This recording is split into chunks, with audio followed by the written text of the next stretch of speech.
నిమిషాలలో నొప్పి లేకుండా వేడికోస్ వెయిన్ చికిత్స. ఆవేశ హాస్పిటల్, హైదరాబాద్. నమస్తే రమగారు. నమస్తే జయ. రమగారు, ఒక సామెత చెప్తుంటారండి, దొరికితే దొంగ, దొరకనంతసేపు దొరే అనేసి.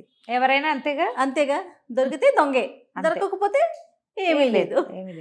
ఈ మాట అన్ని విషయాల్లో అన్ని విషయాల్లోనూ అంతే జయ. అవునండి. ఎవరైనా ఇతరులను మోసం చేసేవాళ్ళు, ఇతరుల డబ్బు వాడుకునేవాళ్ళు, పెద్దవాళ్ళని మోసం చేసేవాళ్ళు, ఆఫీసుల్లో మోసాలు చేసేవాళ్ళు, భార్యల్ని భర్తల్ని ఒకళ్ళనొకళ్ళు పార్ట్నర్స్ని మోసం చేసుకునేవాళ్ళు, దొరకనంతసేపు వాళ్ళు మర్యాదస్తులే. ఎవరి గురించి అయినా మనం మాట్లాడుతుంటే గంభీరంగా వింటారు, అవునంటారు. వాళ్ళ సంగతి బయటపడ్డాక కదా వాళ్ళ సంగతి తెలిసేది. ఎప్పుడు అంతే, దొరికితేనే దొంగ, దొరకనంతసేపు వాడు దొంగని ఎవరికీ తెలియదు, ప్రపంచానికి తెలియదు కదా.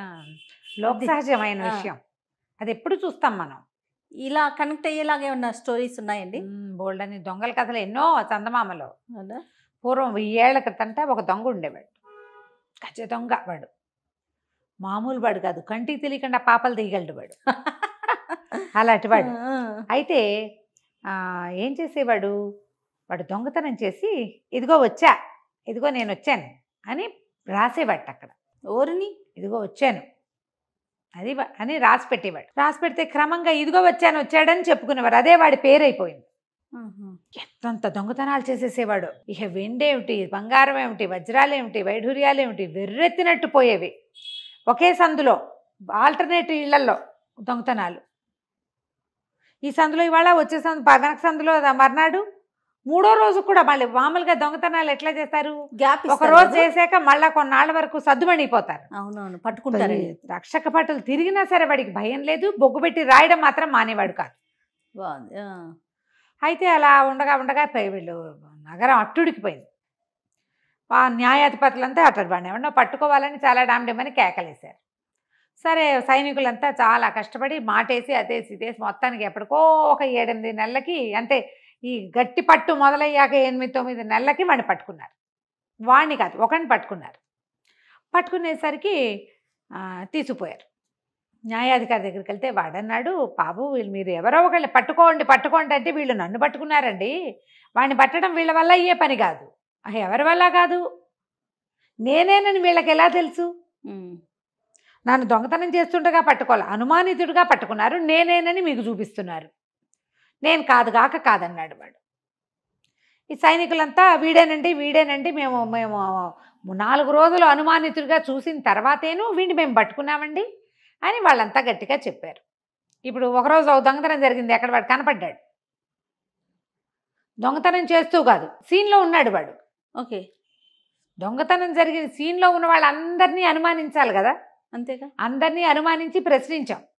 మిగిలిన వాళ్ళందరికీ కాజు ఉంది అక్కడ ఉండడానికి. ఏ కాజు లేనివాడు వీడే దొంగ ఎందుకు అయి ఉండకూడదు? పైగా వరుస 4 దొంగతనాల్లో వీడి ప్రెజెన్స్ ఉంది. వాడు తీస్తుండగా, కొట్టేస్తుండగా, రాస్తుండగా అయితే చూడలేదు. 4 చోట్ల వాడు నేను వచ్చానని రాశాడు. ఇది చెప్పారు. న్యాయాధికారి ఆలోచిస్తూనే, సరే మరి ఇంకా నిర్దోషికి దోషికి వేస్తున్నామో వీళ్ళంతా మోకమ్మడిగా వీడే దొంగ అన్నారు. వాడు ఒక్కడు కాదంటే ఎట్లా? పైగా ఏమో దొంగలు ఎప్పుడు నేనే దొంగని, అవును అని ఎందుకు ఒప్పుకుంటారు? అసలు ఒప్పుకోడు కదా. సరే వీడిని జైల్లో పడేశారు. జైల్లో పడేసరికల్లా ఏమైంది, ఆ జైలు అధికారి అటొచ్చి ఇటొచ్చి వాడికేసి ఆసక్తిగా చూసేవాడు. వీడు చాలా మృదు స్వభావిలాగా సినిమా ఇచ్చేవాడు. నమస్తే సార్ ఓవర్ యాక్షన్ చేసేవాడు. వాడంత మర్యాదగా వినయపూర్వకంగా వ్యవహరిస్తూ ఉంటే ఏం చేస్తారు, ముచ్చటేసింది ఆయనకి. కొంచెం సరదా పడ్డాడు ఆయన. వాడు చక్కగా చెస్సుకి గీసుకుని గళ్ళు గీసుకుని ఆడుకునేవాడు. చెస్ లాంటిది, చదరంగం లాంటిది గళ్ళు గీసుకుని ఆడుకునేవాడు. ఓసారి ఇదేదో బాగుందని ఈయన కూడా ఒక చెయ్యి కలిపాడు ఆటలో. కలిపేసరికల్లా మాట్లాడుకుని మీరు ఎంత గొప్పవారండి, మీలాంటి వాళ్ళని నేను ఎక్కడా చూడలేదు. అధికారులు ఎక్కడైనా ఇంత నిరాడంబరంగా ఉంటారా? మరి మీకు ఒక మాట చెప్తాను, నేను అప్పుడెప్పుడో ఒక దొంగతనం చేశానండి. కేజీ వెండి, ఫలానా ఒక చిన్న వంతెన ఉంది చూడండి, రాజుగారి భవనం నుంచి మంత్రి గారి భవనానికి వెళ్ళే దారి, అక్కడ ఒక చిన్న కర్ర వంతెన, దాని కింద దాచిపెట్టాను. నేను ఎలాగో ఇక్కడే ఉండిపోతా, వృధా కదా అది. ఏ ముష్టివాడికో దొరుకుతుంది, వాడేమి అరిగించుకుంటాడు, హరాయించుకోలేడు వాడు. మీలాంటి మహానుభావులు అయితే బాగా హరాయించుకుంటారు దాన్ని. తెచ్చుకోండి అన్నాడు. జైలు అధికారి అంటే పెద్ద ఉద్యోగం కాదు, పెద్ద జీతము కాదు. ఒకవేళ పెద్ద జీతం అయినా ఉచితార్థంగా ఎక్కడి నుంచైనా వస్తుంటే వద్దనాలనిపిస్తుందా? అదే అసలు వీడి మాట నిజమో కాదో చూద్దాం అనుకున్నాడు ఆయన. వెళ్ళి తెచ్చుకున్నాడు కేజీ వెండి ముద్ద. అంటే వెండి సామాన్లు ఎవరివో కొట్టేసి అవి శుభ్రంగా కరగబెట్టి ముద్ద చేసేసి అక్కడ పెట్టాడు, దాచాడు. వీళ్ళిద్దరు ఇంకొంచెం స్పీడ్, స్నేహం పెరుగుతుంది కదా, ఇచ్చిపుచ్చుకునే ధోరణి స్నేహం పెరుగుతుంది చూడు. అక్కడి నుంచి ఇంకా కొంచెం అట్లా. ఆ తర్వాత ఇంకా కొద్ది రోజులు గడిచినాయి, ఒక కొన్ని నెలల తర్వాత ఓ రోజు వరుసగా 3 ఆటలు గెలిచాడు అధికారి. ఏం ఆట అండి మీది? ఎత్తుకు పై ఎత్తు వేయాలంటే మీ దగ్గరే నేర్చుకోవాలి. మీలాంటి వాళ్ళని అసలు నేను లోకంలో చూడలేదు. మీకు ఒక బహుమతి ఇవ్వాలని ఉందండి. నా బతికేలాగా ఇక్కడ తెల్లారిపోతుంది. 50 తులాల వెండి, 50 తులాల వెండి. అది కూడా ఏంటంటే ఇలా ఈ రూపంలో లేదు, ఈ రూపంలో ఉండదు, అది వస్తు రూపంలోనే ఉంది. ఫలానా ఇంకా అక్కడెక్కడో దాచిపెట్టాను అన్నాడు. ఈయన పోయి అది కూడా తెచ్చుకున్నాడు 2 సార్లు. సరే ఒకనాడు ఇలా కొన్ని నెలలు గడిచినాయి. మళ్ళీ ఆడుకుంటున్నారు వీళ్ళు. రోజు కాసేపు కబుర్లు చెప్పుకునే వాళ్ళు. ఊళ్ళో కబుర్లు ఏమిటండి, దొంగతనాలు అవుతున్నాయా, అదా అదా అని మాట్లాడుకున్నాక ఏం చెప్పాడంటే, మీలాంటి గౌరవనీయులతో స్నేహం కలిగింది నాకు. ఒక్క మాట బయటికి వెళ్ళి ప్రపంచం ఎలా ఉందో చూసి రావాలని ఉంది. మరి మిమ్మల్ని ఊరికే నా పని చేయించుకోను, మీకు కావాల్సిన బహుమతి, మీకు మంచి బహుమతి ఇస్తాను నేను అని అడిగాడు. అడిగితే మరి 2 సార్లు లంచం పుచ్చుకున్నాడా? ఈసారి ఏం కావాల్సిన బహుమతి వస్తుందో నన్న ఊహ ఉంటుందా? ఒక్కసారి దిక్కూడదు చూడు. అదే కదా, దిగితే ఇంకా దిగజారిపోవటమే. అంతే, అన్ని విషయాల్లోనూ అంతే.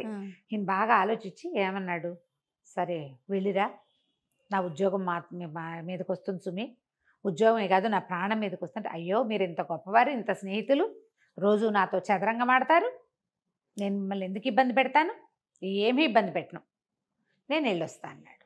సరే ఆయన తలుపు తీస్తానన్నాడు. అబ్బే తలుపు తీయించద్దండి, ఎందుకు, నేను ఉన్నానని అనుకోనివ్వండి, నేను లోపలే ఉన్నాను అనుకోనివ్వండి. తలుపులు తీశారనుకో, నేను బయటికి వెళ్ళానని ఎవరికైనా తెలిస్తే మీకు ఉద్యోగానికి ఇబ్బంది అని చెప్పి పైకప్పు తొలగించి వెళ్ళిపోయాడు. ఆ రోజు సాయంకాలం జైలు అధికారి ఎట్లాగూ ఇంకా ఆయనకు సంబంధం లేదు, ఆయన ఇంటికి వెళ్ళిపోయాడు. ఇంటికి వెళ్ళిపోతే రాత్రి 1 గంటకో 2కో వాళ్ళు ఏమండి లేవండి అని కేకేసింది. తీరా చూస్తే ఏమన్నాడు, ఏమిటి అంటే, కాదండి ముందు వసారాలు పెంకులు తొలగించారండి, ఎవరో పెంకులు తొలుగుతున్నాయని నేను దీపం పుచ్చుకెళ్తే పైనుంచి పెద్ద మోత వచ్చేలాగా ఒక వస్తువు పడేశారు, గోన్ సంచి పడేశారు. ఏమున్నాయి గోన్ సంచిలో అని చూస్తే 1/2 డజన్ వెండి పళ్ళేలు, 1/2 డజన్ బంగార పళ్ళేలు ఉన్నాయి అందులో. ఈయన కిక్కురు మనలా, ఈయనకు అర్థమైంది వాడే పడేశాడు అని. కొద్ది రోజుల్లో అబ్బాయి పెళ్ళుంది, పెళ్ళికి కావాల్సిన వస్తువులు ఇచ్చేశాడు. తెల్లవారేసరికల్లా ఊరంతా గుప్పమంది, తెలిసిపోయింది. నువ్వు ఏది గుప్పమందో చెప్తాను, నేను వచ్చాను అని రాయబడి ఉంది గోడ మీద. ఎంత పోయిందో లెక్క లేదు. ఈయన పరిగెత్తుకుంటూ వెళ్ళి జైలు తలుపులు తీయించి లోపలికి వెళ్ళి చూశాడు. వాడు హాయిగా పడుకుని ఉన్నాడు. తన కంటి ఎదురుగుండా సాయంకాలం 6 గంటలకి కప్పు తొలగించి వెళ్ళిన వాడు ఎలా వెళ్ళిన వాడు అలాగే వచ్చేసాడు. పోనీ వీడు వెళ్ళలేదనుకుందాం, వెళ్ళకుండా వచ్చేసాడే అనుకుందాం. రాత్రి తన ఇంట్లో పళ్ళేలు ఎలా పడ్డాయి? అదే కదా, వీడే కదా 12 గంటలకు పడేశాడు. రాత్రి 12ంటికే వాళ్ళ ఇంట్లో దొంగతనం జరిగింది, నేను వచ్చాను అని రాయబడింది. ఈయన కిక్కురు మనకండా అయిపోయాడు. వీడే వాడని తెలిసిపోయింది ఆయనకి. ఇప్పుడు ఏం చెప్తాడు, ఎలా చెప్తాడు? నోరు మూతపడిపోయింది. కానీ ఏమైంది, ఎప్పుడైతే ఇలా అయిందో రక్షక భటులు ఊరంతా తిరిగారు, నేను వచ్చాను అని రాయబడి ఉంది అంటే నేను వచ్చాడనమాట. అప్పుడు మొత్తం కాగితాలు తెరిచి చూస్తే 1.5 సంవత్సరం క్రితమే నేను వచ్చానని అరెస్ట్ చేశారు వీళ్ళు. ఏడాది క్రితమే, ఏడాది అయింది. ఏడాది నుంచి ఒక ఖైదీ లోపల ఉండగా నేను వచ్చానని ఒకడు రాశాడు అంటే ఏడాది నుంచి ఉన్నవాడు నేను వచ్చాను కాదనమాట. వెంటనే న్యాయాధికారి రియలైజ్ అయ్యి, అయ్యో ఒక నిర్దోషిని ఏడాది నుంచి లోపల పెట్టాం, వాడికి 1 సంవత్సర గ్రాసం ప్రభుత్వం ఇవ్వాలి, నెలకి ఇంత జీతం అని ఇవ్వాలి వాడికి. ఒక సామాన్యమైన మానవుడు వాడికి ఎంత జీతం వస్తుందో, నెలకు 2,000 రూపాయలు వస్తాయి. నెలకి వాడు ఇంత తిండి తింటాడు, వాడి కుటుంబం. ఆ మొత్తము 4 బస్తా బళ్ళ మీద వేసి వాడికి అప్పచెప్పాలి, వాడిని రిలీజ్ చేయాలి. ఈ జైలు అధికారి గారి గొంతులో ఒక వెలక్కాయ పడింది. వాడు దొంగగా దొరికి కూడా దొరైపోయాడు. తను దొరకని దొంగ. అంతే. నోరు గట్టిగా మూసుకుని ఆశపడ్డందుకు నా బతికి ఇంతే కావాలని వాడిని వదిలిపెట్టేశారు. ఏం చేస్తారు మరి ఇప్పుడు ఊరంతా నమ్మింది కదా వాడు కాదు గ్యారంటీగా. న్యాయాధికారి ఒప్పుకున్నాడు, ప్రజలు కూడా అనుకుంటారు వాడు లోపల ఉన్నప్పుడు బయట ఇంకోటి చేశాడంటే వీడు ఒకటి కాదన్నమాటే కదా.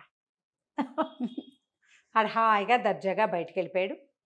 6 నెలలకోసారి 5 నెలలకోసారి ఆ ఊళ్ళో దొంగతనాలు అవుతూనే ఉన్నాయి. నేను వచ్చాను అని రాస్తూనే ఉన్నాడు. కాకపోతే ఉడికెత్తిచ్చేసేలాంటి దొంగతనాలు చేయలేవాడు. దొంగతనం మాత్రం మానలేదు. ఏదేమైనా వాడు దొరకని దొంగ. సూపర్. చూసారా, ఒక తప్పుకి సమర్థిస్తే అది ఇంకా జీవితాంతం అది ముందుకు వెళ్తానే ఉంటది కదా రమ్మగారు. ఒకదాని తర్వాత ఒకటి లంచం తీసుకోవటము, ఏదైనా ఎమోషనల్ బ్లాక్ మెయిలింగ్ కి గురవటం. ఒకసారి కనుక లొంగామంటే లొంగుతూనే ఉంటాం. అంతే, లొంగుతూనే ఉంటాం. ఆ లొంగలేని స్థితి ఎప్పుడు వస్తుంది? ఇక నా మీద నాకు ఆశ పోయినప్పుడు. అంతే అంతే కదా. కథ కంచికి మనం ఇంటికి. నమస్తే రమ్మగారు. నమస్తే.